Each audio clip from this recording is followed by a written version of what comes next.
بسم اللہ الرحمن الرحیم۔ برادران عزیز، آج ہم آپ کی خدمت میں حضرت خضر علیہ الصلاۃ والسلام اور حضرت الیاس علیہ الصلاۃ والسلام کا ایک خاص عمل، ایک مخصوص دعا پیش کرتے ہیں۔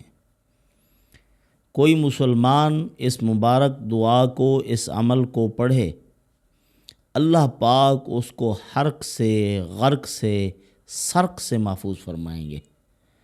حرق کا کیا معنی؟ جلنے سے محفوظ ہو جائے گا۔ مثلاً جو ایسے اداروں میں کام کرتے ہیں جہاں جلنے کا خدشہ ہوتا ہے، آگ لگنے کا خوف ہوتا ہے، تو ان کو چاہیے کہ اسی دعا کا اہتمام کریں۔ سرق سے بھی محفوظ رہیں گے، یعنی چوری وغیرہ سے ان کی چوری نہیں ہوگی۔ جو اس دعا کا اہتمام کرتے ہیں چور سے، چوری سے، اور ہر وہ ظالم جو کسی طرح سے بھی ان کو نقصان پہنچانا چاہتا ہے، اللہ تعالیٰ اس کے ظلم سے محفوظ فرمائیں گے۔ غرق سے بھی محفوظ فرمائیں گے۔ حالیہ سیلاب کو آپ دیکھ لیں، کتنے بیچارے لوگ ہیں ابھی بھی سرحد کے پہاڑوں سے، وہاں کے پتھروں سے لاشیں نکل رہی ہیں۔ اللہ حفاظت فرمائے۔ اور ہمارے دیہاتوں میں، ہمارے یہ جو پسماندہ علاقے ہیں، ان کے اندر آپ دیکھیں کہ ابھی بھی پانی کے اندر سے لاشیں نکل رہی ہیں۔ اس قسم کے حالات ہیں۔ تو جو آدمی بھی ان دعاؤں کا اہتمام کرے گا، قرب دریا بیٹھنے والے لوگ یا ایسے مقامات جہاں سیلاب کا خدشہ ہو، اس دعا کا اہتمام کریں، اللہ پاک ان کو سیلاب سے محفوظ فرمائیں گے، غرق سے محفوظ رہے گا، ایسے عذاب سے اللہ پاک ان کو بچا لیں گے۔ یہ حضرت خضر علیہ الصلاۃ والسلام اور حضرت الیاس علیہ الصلاۃ والسلام کی خاص دعا ہے۔ وہ ہر سال حج کے موقع پر اکٹھے ہوتے ہیں، اور جب جدا ہوتے ہیں تو جدا ہونے سے پہلے یا الوداعی سلام کے وقت یہ دعا ضرور پڑھتے ہیں۔ اس کے بعد پھر وہ چلے جاتے ہیں اپنے اپنے مقامات پر۔ حضرت خضر علیہ الصلاۃ والسلام اور حضرت الیاس علیہ الصلاۃ والسلام یہ دو اللہ کے نبی ہیں۔ بعض علماء خضر علیہ السلام کے بارے میں فرماتے ہیں وہ اللہ کے ولی ہیں۔ اللہ پاک نے ان کو تکوینی امور پر انکشاف مرحمت فرمایا ہے۔ کائنات کا اللہ نے ان کو علم عطا کیا، کائنات کے ذرے ذرے کا ان کو اللہ پاک نے علم بتلا دیا ہے کہ اس کے ساتھ کیا ہوگا، یہ کیا کرے گا، فلاں چیز کی کیا خاصیت، فلاں کیا کر سکتی ہے۔ یعنی کائناتی امور، کائناتی معاملات اللہ نے حضرت خضر علیہ الصلاۃ والسلام کو بتلائے ہیں، اور اپنی مخلوق کی رہنمائی کے لیے اللہ نے ان کو متعین فرما رکھا ہے۔ بحث چلی حضرت مجدد الفسانی رحمۃ اللہ علیہ کے سامنے بھی کہ خضر علیہ السلام کی وفات ہو گئی ہے یا زندہ ہیں۔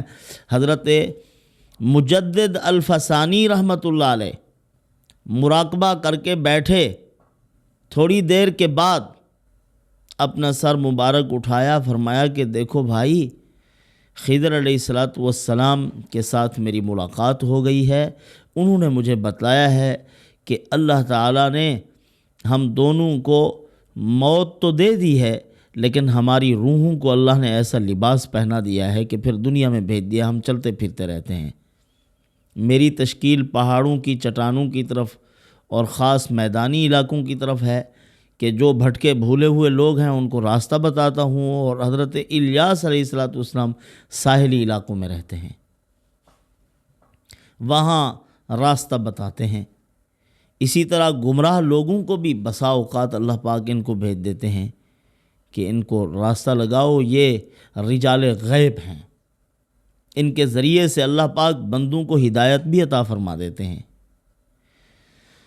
تو بہرحال ان کو اللہ نے جو علوم عطا فرمائے وہ ایک اور نوعیت کے تھے، اور ہمارے علوم یعنی تشریعی علوم، شریعت کے علوم جو ہیں، ان کی الگ نوعیت ہے۔ یہ اللہ تعالیٰ نے اپنے بندوں کو آخرت میں کامیاب کرنے کے لیے عطا فرما رکھے ہیں۔ کائنات کی چیزوں کا علم بھی اللہ تعالیٰ نے کسی کسی کو دیا ہے. جیسے حضرت لقمان حکیم کو اللہ پاک نے چوائس دی تھی کہ آپ کون سا علم چنتے ہیں، نبوت کو منتخب کرتے ہیں اپنے لیے یا آپ اپنے لیے حکمت کو منتخب کرتے ہیں، فیصلہ آپ کیجئے. یہ ہیں ویسے دونوں علوم دینی، علم الابدان اور علم الادیان، ان دونوں علوم کا تعلق وحی کے ساتھ ہے.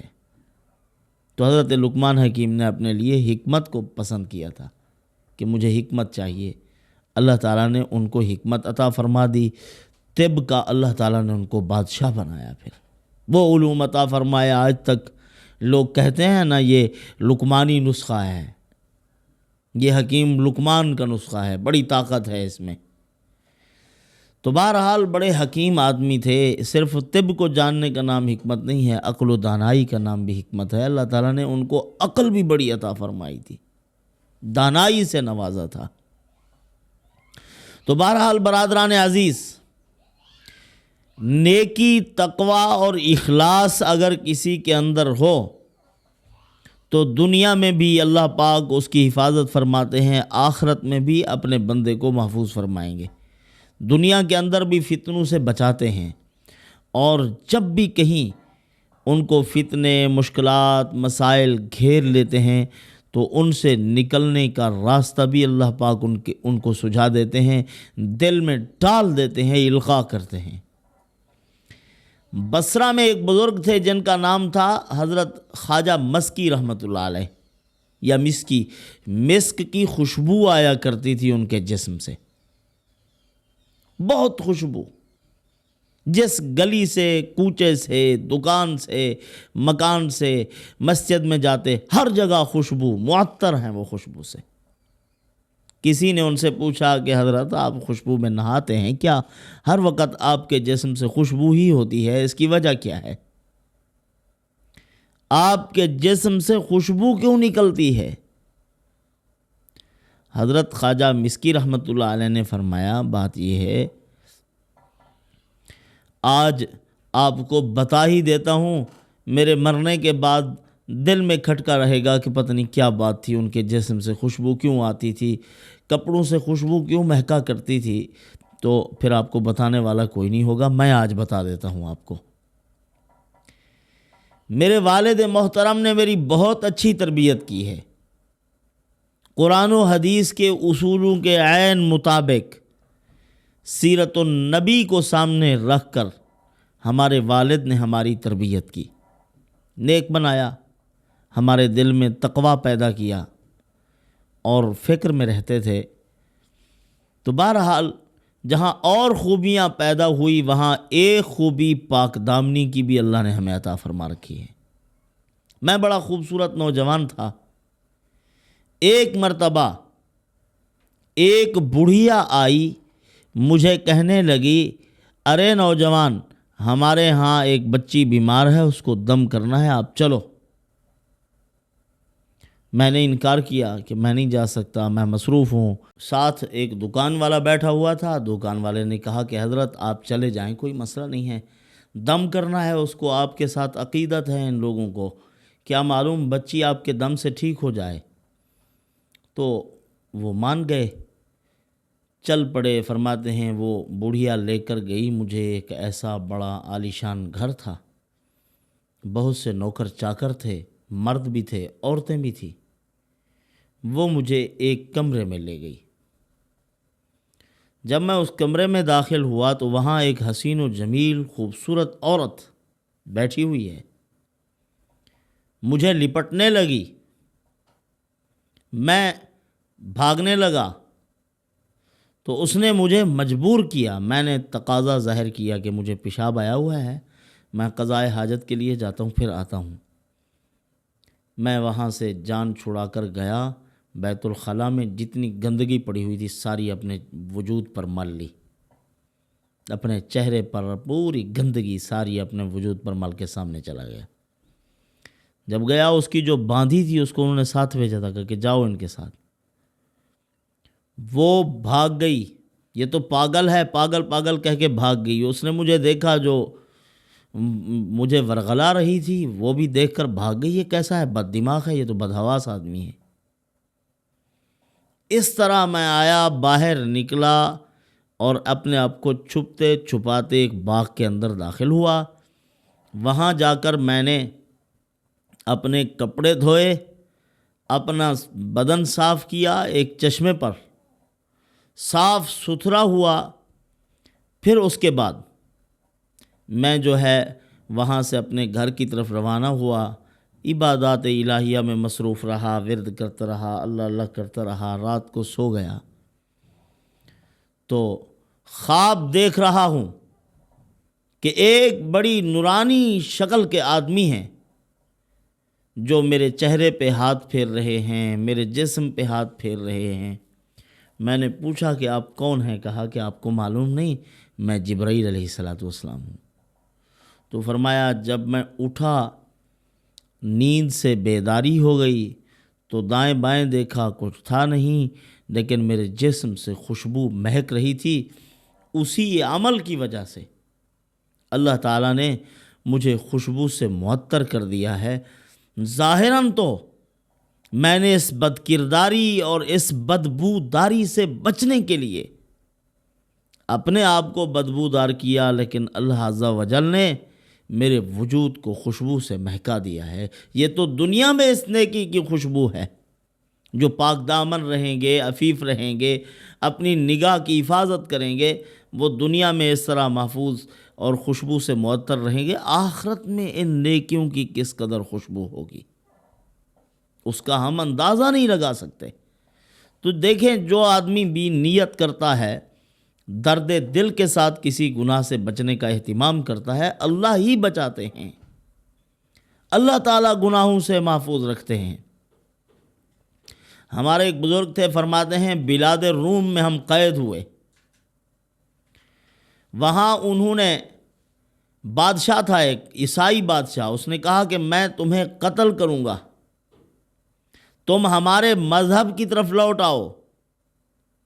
چند ایک آدمی اس سے ڈر گئے، ایک نوجوان اڑ گیا، اس نے کہا نہیں، قطعاً ہم تیرے مذہب کو قبول نہیں کر سکتے، اسلام ہمارے قلوب میں، ہمارے رگ و ریشہ میں، ہمارے ضمیر و خمیر میں رچ بس چکا ہے، ہم مضبوط ہیں۔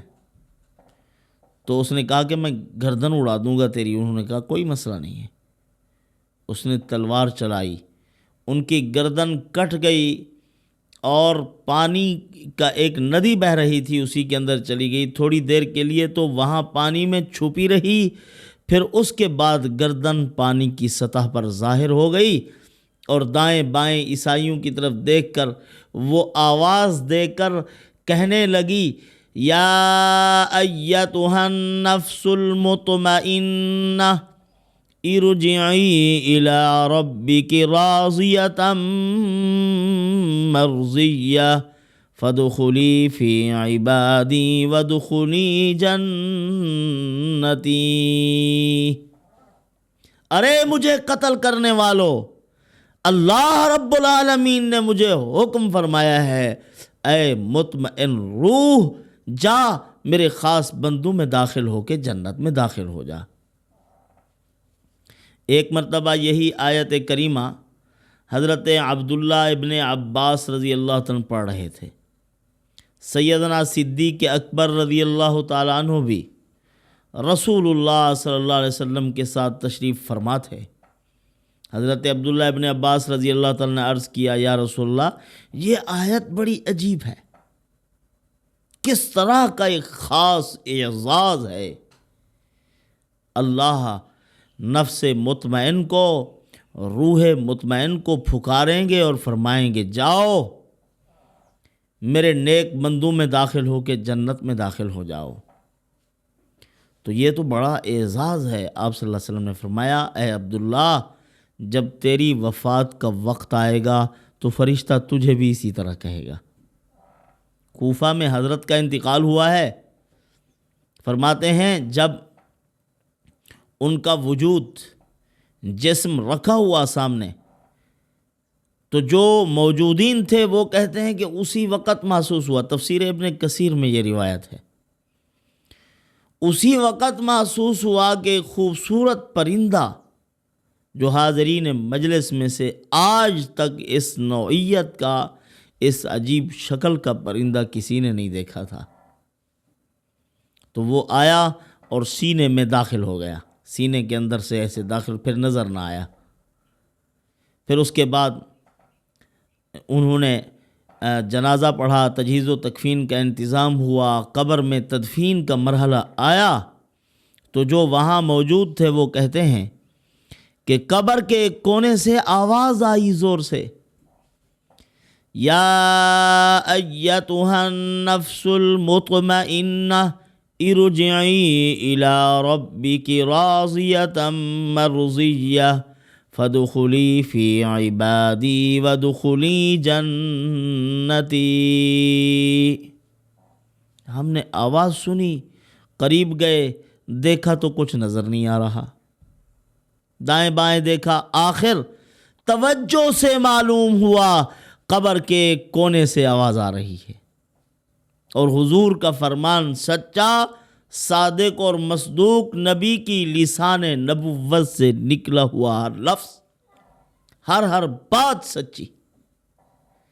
فرمایا کہ یہ وہی آواز تھی انہی کی، فرشتوں کی آواز تھی جو یہ آیت مبارکہ پڑھ رہے تھے۔ تو بہرحال برادران عزیز، اعمال حسنہ کا اہتمام کرو گے تو اس طرح کے عجائبات اللہ پاک دکھائیں گے، دنیا میں بھی آخرت میں بھی، دنیا میں رہتے ہوئے بھی، دنیا سے رخصت ہوتے ہوئے بھی اللہ پاک اعزاز ہی اعزاز عطا فرمائیں گے۔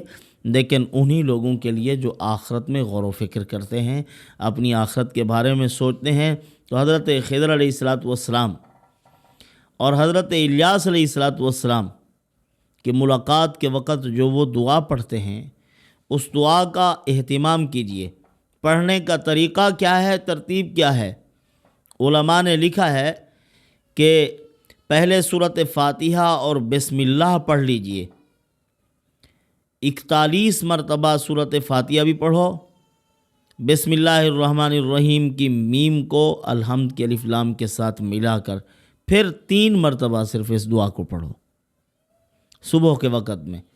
اللہ پاک بچائیں گے ہر قسم کے شرور و فتن سے، حرق سے، غرق سے، سرق سے، چوری سے، غرق ہونے سے اللہ پاک محفوظ فرمائیں گے۔ اسی طرح آگ لگنے سے اللہ پاک محفوظ فرمائیں گے، یعنی ہر قسم کے فتنہ و فساد سے انسان محفوظ رہے گا۔ حدیث پاک کے جو مبارک جملے ہیں ان کے اندر بڑی باریکیاں ہوتی ہیں، جیسے حضور صلی اللہ علیہ وسلم نے فرمایا کہ اے اللہ، میت کے لیے دعا کی ہے کہ یہ جو میت سامنے رکھی ہوئی ہے، اے پروردگار ان کے گناہوں کو اس طرح صاف کر دے جس طرح سفید کپڑوں سے میل کچل کو دور کیا جاتا ہے۔ اور پھر برف کے الفاظ استعمال کیے ہیں۔ تو علماء نے یہاں ایک نقطہ لکھا ہے، فرمایا کہ برف کا مطلب یہ تھا گناہ کی جو حرارت پیدا ہوتی ہے، جو جہنم کا اثر ہے، اس کو ختم فرما دے، تو اللہ رب العزت اس کو ختم کر دیں گے، ان اثرات کو زائل کر دیں گے، اور جنت کا اطمینان اور ٹھنڈک پیدا کر دیں گے قلوب میں۔ تو آگ لگنے سے ہر فتنہ مراد ہے، ہر فتنے سے بندہ محفوظ ہو جائے گا۔ دعا کیا ہے؟ بسم اللہ، ما شاء اللہ، لا حول ولا قوت الا باللہ، ما شاء اللہ، خیر کلہ بید اللہ، ما شاء اللہ، لا یصرف السوء الا اللہ۔ یہ مبارک دعا ہے، اس کو پڑھنا چاہیے۔ بسم اللہ، ما شاء اللہ، لا قوت الا باللہ، ما شاء اللہ، خیر کلہ بید اللہ، ما شاء اللہ، لا یصرف السوء الا اللہ۔ یہ مبارک دعا پڑھنے کا اہتمام کیجئے، انشاءاللہ فوائد بے شمار حاصل ہوں گے۔ والسلام وما علینا الا البلاغ۔